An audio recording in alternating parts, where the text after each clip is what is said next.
Today, I want to talk to you about leadership. What does leadership mean to you?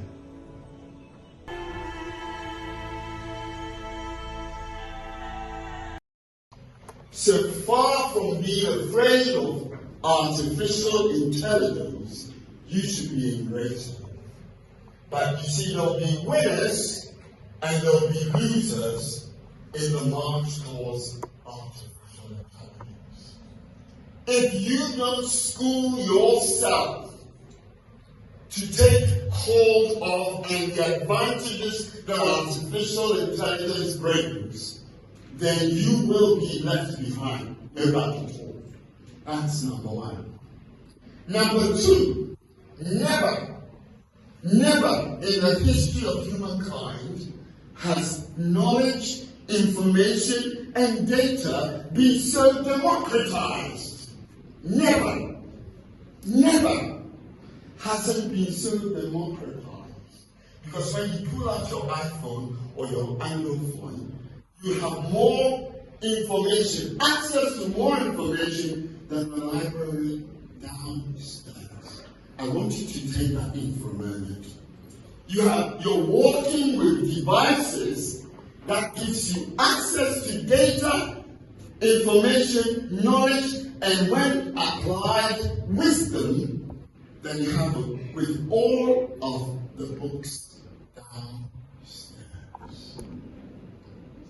And so the leaders of tomorrow on the continent of Africa or on the planet we call Earth will be those who are deliberate and intentional about shaping their intelligence. And how do you do that?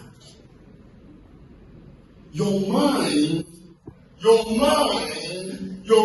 say, my mind is the interface between me and the universe. And the sharper my mind, the better able I am to navigate the world. By definition, the duller, you don't have to read it, by definition, the duller your mind, the less able you are to navigate the world. Let me tell you, we in Africa have been blessed more than any continent in the universe.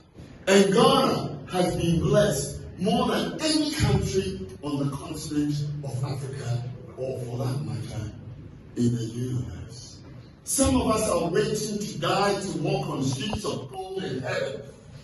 And you only have to go to the Galamsey site to recognize that you're already walking on streets of gold.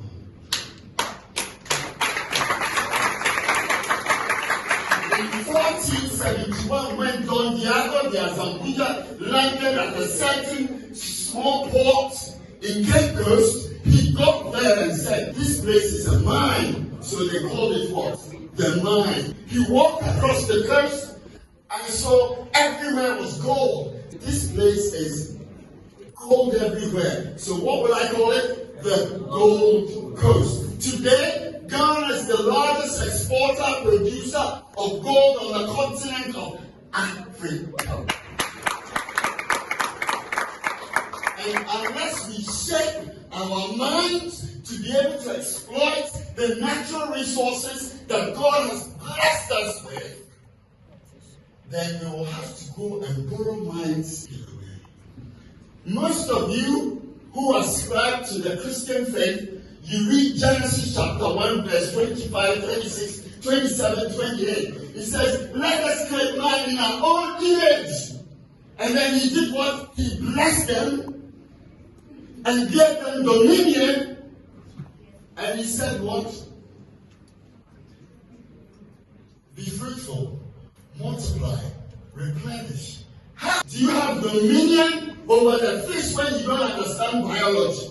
So the man who understands biology and understands geography and understands physics will always have dominion over every space on the earth, including the galaxy size, because you don't understand metallurgy. So the first place you go is to grow your mind. If you do not grow your minds, you will be slaves to those who do. So as you go out, your mantra should be GYM. Grow your mind. You should have an insatiable appetite to consume the knowledge that is abundant. What did Bob Marley say? In the abundance of water, the fool is thirsty, right race. And what did he also say? He says, emancipate yourself from mental slavery. None but our own selves can free our own minds. Brothers and sisters, ladies and gentlemen, let me say this. Unless you make it an intentional habit to grow your mind, then I mean consume positive, growing, engaging insight and knowledge in this knowledge economy, then you will only be fit for digging potholes, fetching water, and hewing fire. Don't be analog in a digital